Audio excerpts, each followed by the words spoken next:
Hi, and welcome to the show. Subscribe at kevinmd.com/podcast.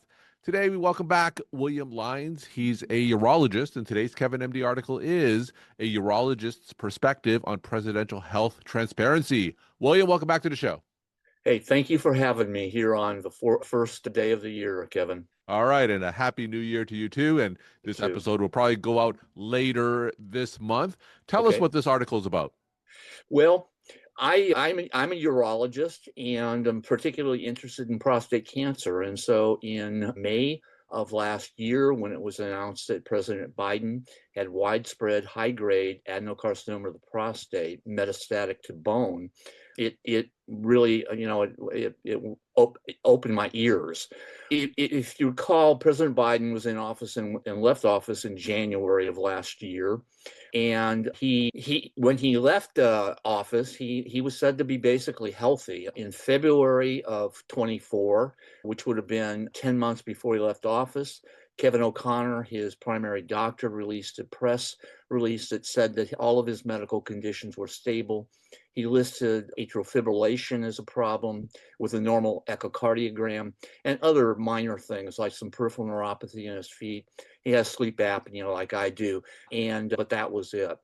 So fast forward to May of last year, President Biden presented to a hospital on the East Coast, was found to have a prostate nodule, underwent a prostate biopsy, which showed a Gleason score 9 adenocarcinoma of the prostate. And again, Gleason score is 2 numbers when you add them up, and 10 is the maximum number. So he had high grade adenocarcinoma of the prostate. Now, he was shown, and I think the reason he went to the hospital reportedly was because of bone pain. He was shown to have widespread metastatic bone disease. Now, here's the issue. In the United States, people don't really present with metastatic disease anymore.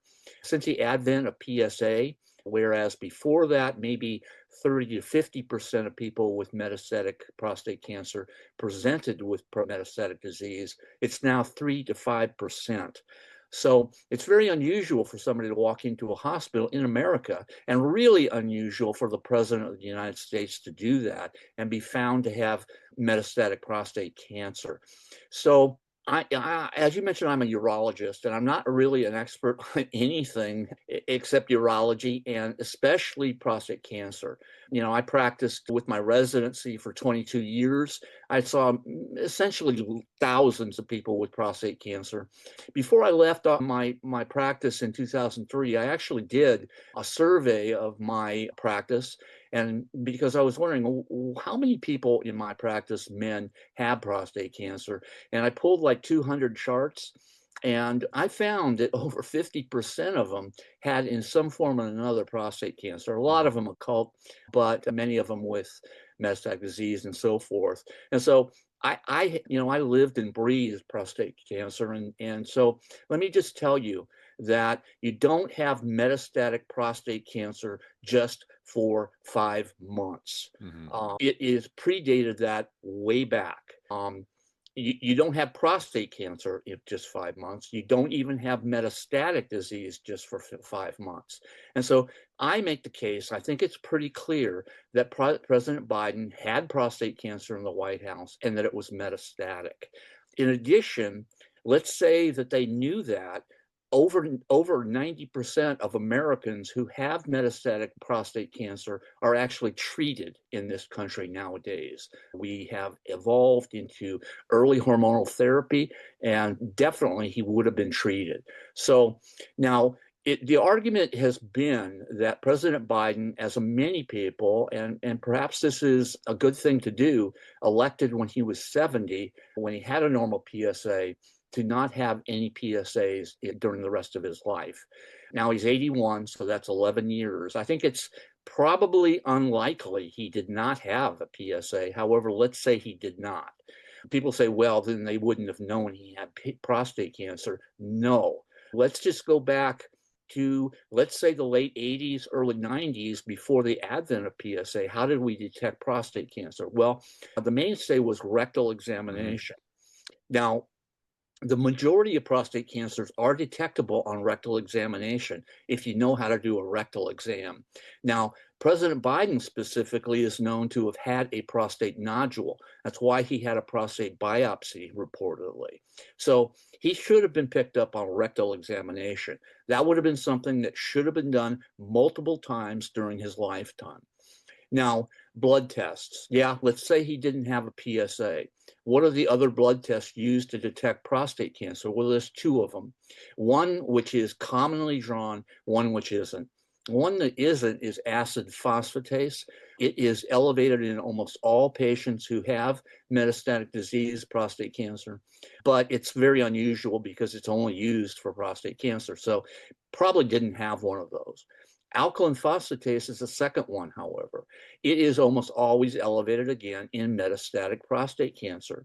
And it is something that he would have had multiple times during the course of his White House administration because it's on all panels, liver function tests, so-called health panels, because it measures bone disease, liver disease, and if you have metastatic disease, especially prostate cancer.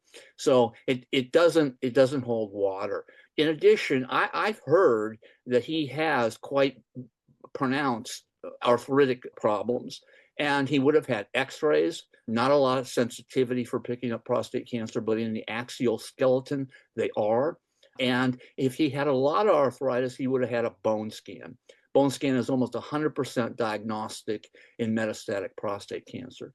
So when you put all this together, this argument that President Biden walked into a hospital in May of 2025, and lo and behold, he had widespread high-grade prostate cancer undetected before that, just doesn't hold weight.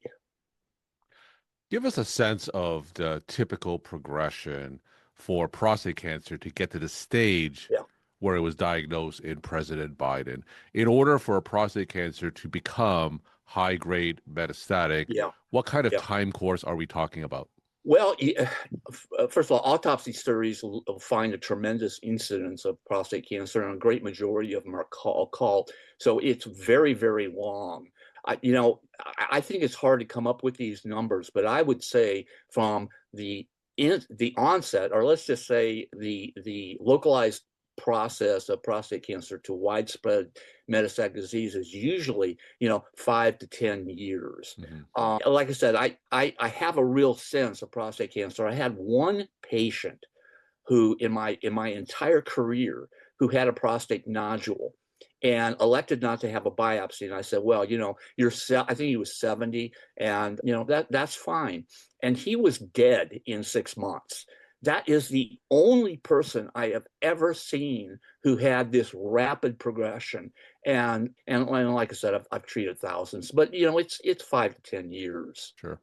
So, as you know, PSA screening sometimes can be controversial. There Yes, are various guidelines that are yes, conflicting in terms yes, of when to recommend it.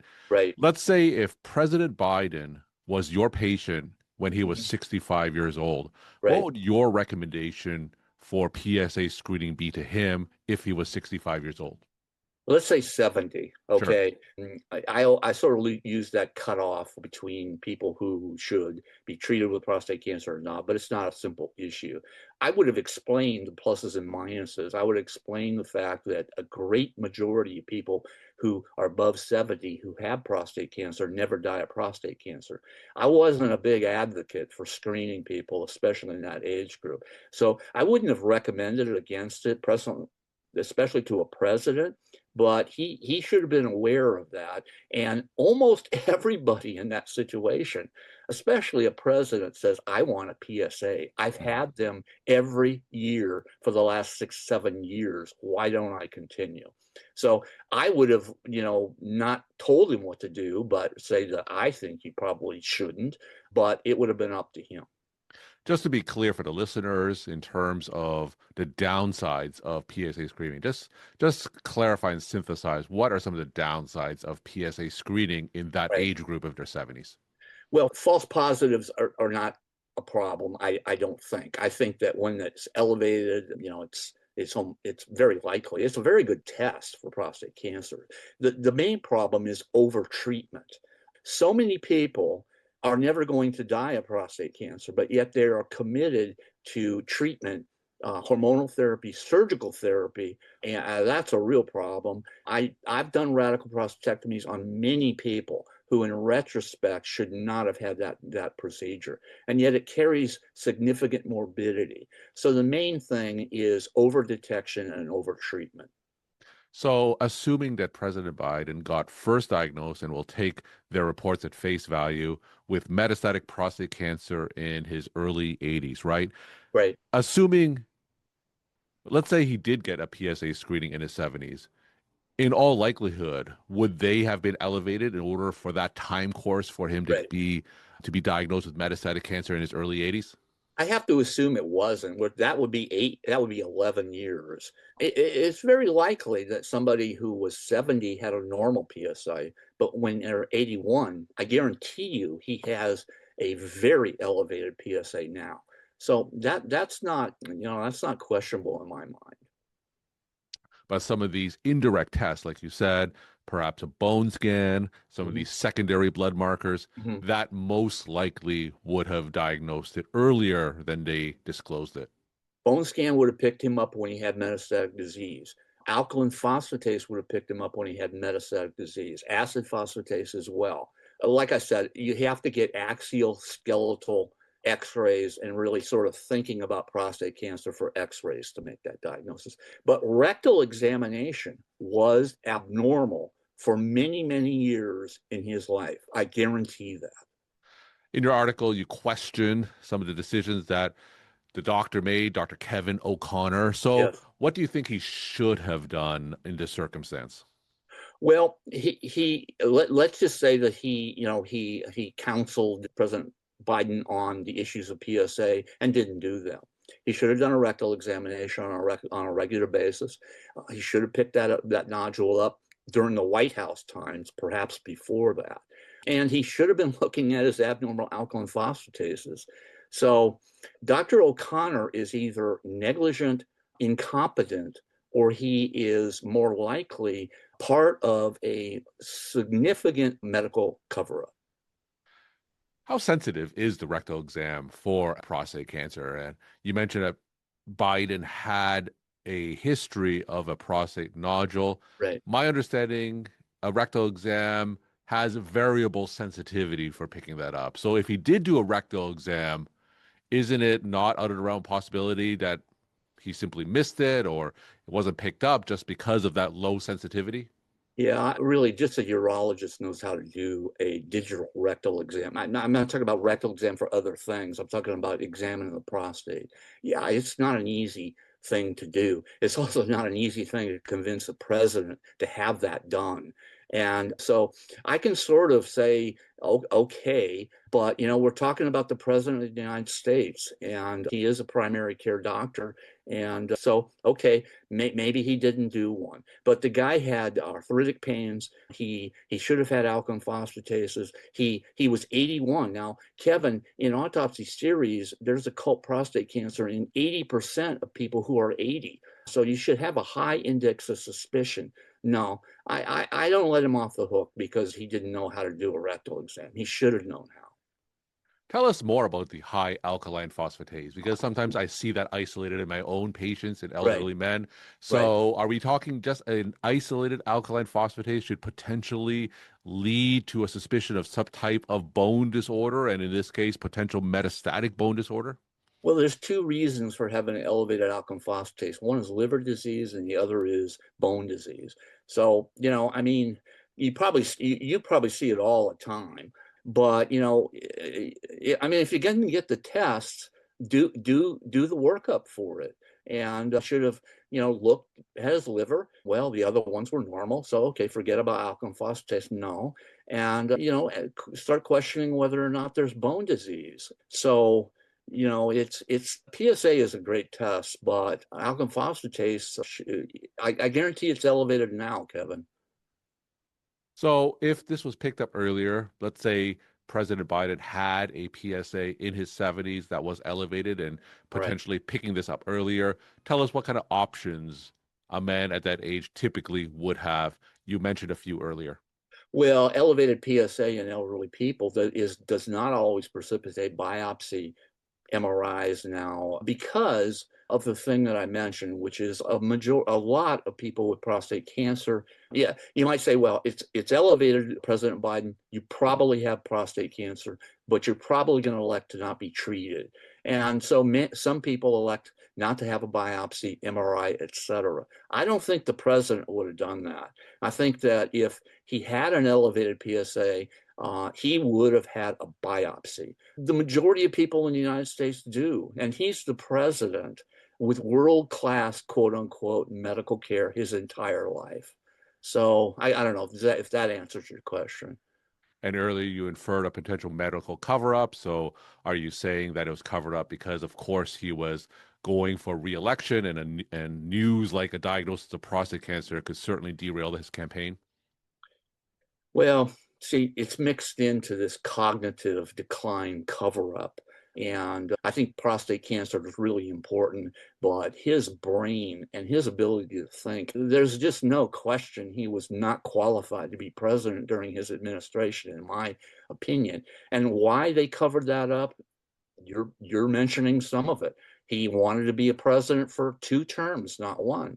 And the people around him wanted to be the pseudo presidents, in my opinion. So, I'm not a politician, but I am a urologist. And so I sort of have pulled this out. And I think it's a travesty. I think that the medical cover-ups concerning President Biden really are worse than President Wilson because he had the nuclear football. And so, yeah, it's a travesty. So what options do President Biden have now in his current health state?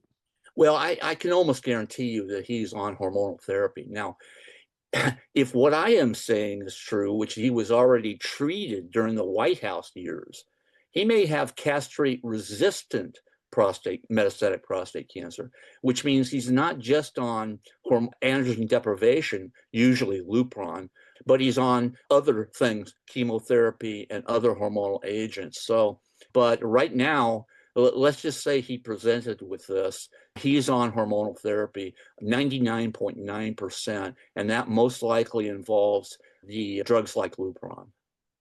We're talking to William Lynes. He's a urologist. Today's Kevin MD article is a urologist's perspective on presidential health transparency. William, let's end as we always do with take-home messages to the Kevin MD audience. Thank you, Kevin. President Biden presented with metastatic high-grade prostate cancer, and this doesn't hold water. It is extremely likely that he had prostate cancer and probably metastatic prostate cancer while he was president.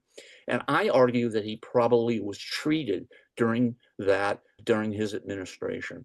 I think it's a travesty. I think that Kevin O'Connor, as his primary doctor, is primarily responsible for this. I think that his license should be revoked. I think that the AMA and other organizations should sanction him. And I think he should receive public humiliation. William, thank you so much for sharing your perspective and insight. Thanks again for coming back on the show. Okay. Happy New Year, Kevin. Happy New Year. Thank you so much. Bye.